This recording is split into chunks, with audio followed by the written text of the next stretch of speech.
ایک گناہ. حدیث پاک میں آتا ہے جب بندہ جھوٹ بولتا ہے تو اس کی زبان سے اتنی زبردست بدبو نکلتی ہے کہ جو نیک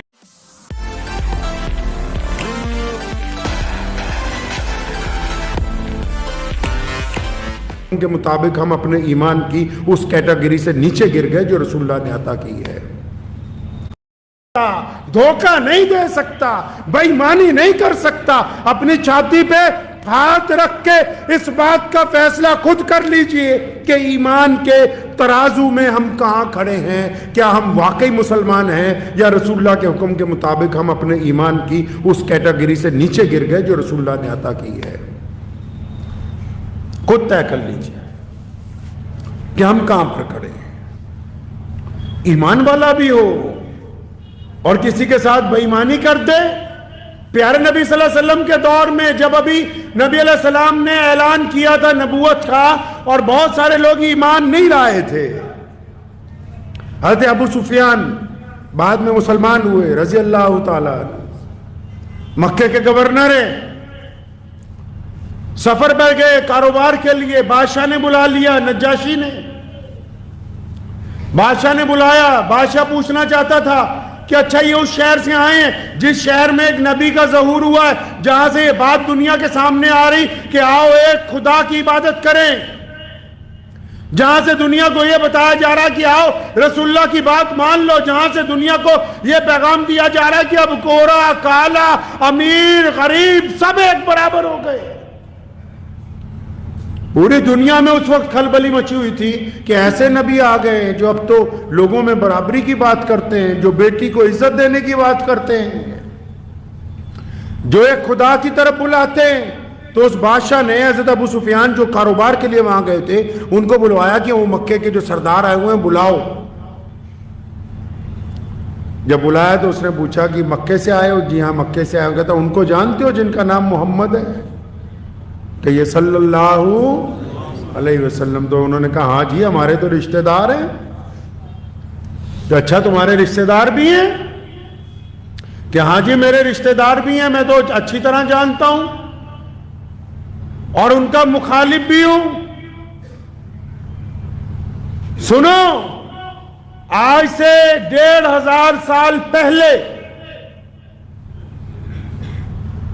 جب ایک غیر مسلم بادشاہ کے سامنے ایک ایسا شخص کھڑا ہے جو ابھی ایمان نہیں لایا اور رسول اللہ صلی اللہ علیہ وسلم کی مخالفت کرتا ہے, جب بادشاہ نے پوچھا کہنے لگا اچھا تو بہت ساری باتیں بتاتا ہے کہ انہوں نے یہ کہہ دیا, انہوں نے وہ کہہ دیا, انہوں نے تمہارے خداؤں کے متعلق یا تمہارے دین کے متعلق اس کو کہا کہ اس کو چھوڑ کے نئے دین کے اوپر آ جاؤ. کہہ لگا یہ ساری باتیں تو میں تمہاری مانوں یا نہ مانوں, تو مجھے اتنی بات بتا کہ جس نبی کی تو بات کرتا ہے کیا وہ محمد الرسول اللہ.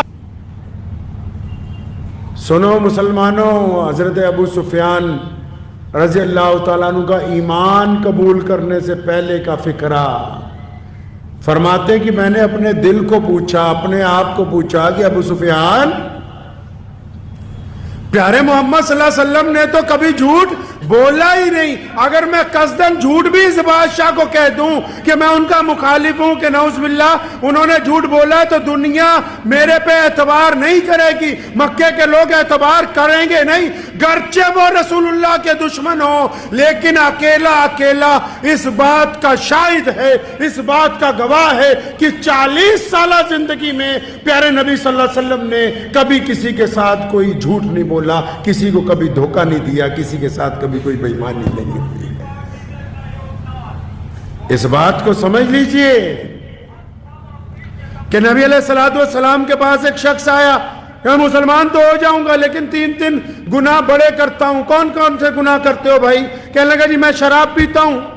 پتہ لگا اس دین میں آئیں گے شراب چھوڑنی پڑے گی. میں زنا کرتا ہوں. پتہ لگا اس دین میں آئیں گے زنا چھوڑنا پڑے گا. میں جھوٹ بولتا ہوں. پتہ لگا اس دین میں آؤں گا تو گناہ چھوڑنا پڑے گا. میں چوری کرتا ہوں. پتہ لگا اس دین میں آؤں گا تو چوری کرنی چھوڑنی پڑے گی. اب میں ایک وقت میں تو 4 گناہ نہیں نہ چھوڑ سکتا, میں ایک وقت میں تو ساری برائیوں کو نہیں چھوڑ سکتا.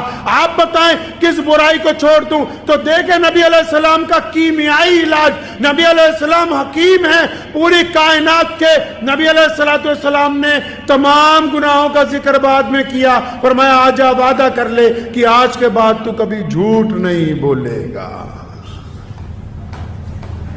وعدہ کرو کہ جھوٹ نہیں بولو گے۔ وعدہ کر گیا کہ جھوٹ نہیں بولوں گا، وعدہ کر کے نکلا، چوری کا موقع آیا، چوری کرنے لگا تو دل میں خیال آیا کہ کل کو اگر دربار رسالت صلی اللہ علیہ وسلم میں پوچھا گیا چوری کی تھی کہ نہیں کی تھی، ہاتھ پیچھے کرتا ہے، کہتا نہیں میں لوگوں کے سامنے کیسے اقرار کروں گا، میں نے تو جھوٹ نہ بولنے کا وعدہ کر لیا ہے، اگر سچ بولتا ہوں تو میری عزت جاتی ہے۔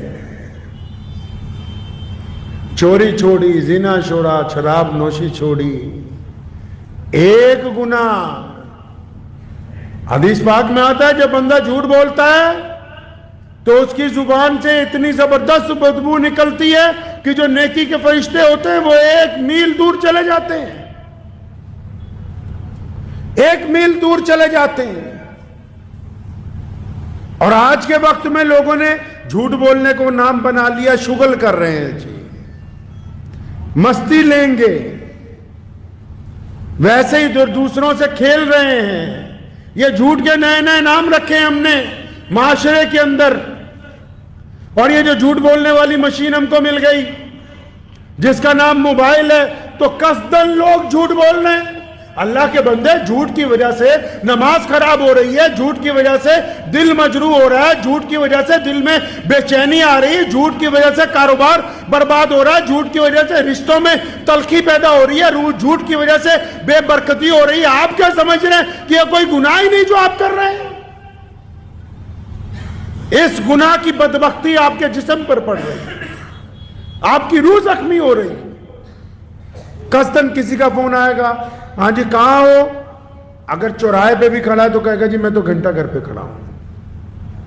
قصدن جس جھوٹ کی ضرورت بھی نہیں۔ ماں باپ پوچھ لیں، ہاں بیٹا راستے میں آ رہے ہو، کہاں پہنچے؟ اگر دہلی سے آ رہا ہے، لدھیانہ پہنچنے والا ہے تو کہے گا نہیں جی میں تو ابھی امبالہ ہی ہوں۔ جس جھوٹ کی ضرورت ہی نہیں ہم وہ بھی بول رہے ہیں۔ عورتیں مردوں سے جھوٹ بول رہی ہیں، اپنے مرد اپنی بیویوں سے جھوٹ بول رہے ہیں، اولاد اپنے ماں باپ سے جھوٹ بول رہی ہے، کاروباری قسمیں لے لے کے جھوٹ بول رہے ہیں کہ خدا کی قسم یہ تو تمہیں ہی سستا دے رہے ہیں ورنہ یہ تو اتنے کا ہے ہی نہیں۔ حلال چیز کو حرام کر کے کھا رہے ہیں۔ جو چیز اللہ نے آپ کو عطا کر دی حلال بھی ہے، جائز بھی ہے، درست بھی ہے، آپ اس میں بھی جھوٹ بول کے اس کو اپنے لیے مال حرام بنا رہے ہیں۔ کاروبار میں اللہ تبارک و تعالیٰ نے 99% منافع رکھا ہے، روزی کے 100 حصے کیے گئے اور 99 روزیاں کس کو دی؟ جو لوگ کاروبار کرتے ہیں۔ 1% دی نوکری والوں کو، 1% دی جو دوسروں کی ملازمت کرتے ہیں، اور جن کو 99% اللہ نے برکتیں دی ہوں، جب برکت ان کے پاس پہنچ جائیں، مال ان کا، محنت ان کی، کام ان کا، پھر بھی آگ کو دیتے ہوئے خدا کا نام لے کر جھوٹ بولتے ہیں تو اس کے حلال کو حرام میں تبدیل کرتے ہیں۔ ان سے بڑا بیوقوف اور کون ہو سکتا ہے بھائی؟ قسم کھانے کی کیا ضرورت ہے؟ آپ کی چیز ہے، آپ کی مرضی، آپ بیچیں نہ بیچیں، آپ کے اوپر کسی نے زور زبردستی تو نہیں کی۔ آپ دوسرے کو لبھانے کے لیے جھوٹ بول رہے ہیں، آپ یاروں دوستوں کو جھوٹ بول کے آکرشت کرنا چاہتے اپنی طرف، لوگوں کو جھوٹ بول کے مزیدار باتیں کرتے ہیں کہ شاید یہ ہمارے حامی اور ناصر ہو جائیں گے۔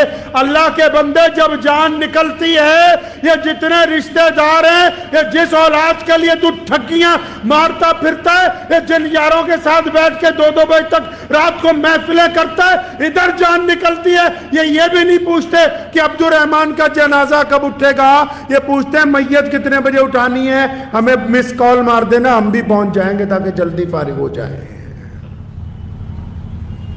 جن کے لیے سارا دن جھوٹ بولتا ہے نا،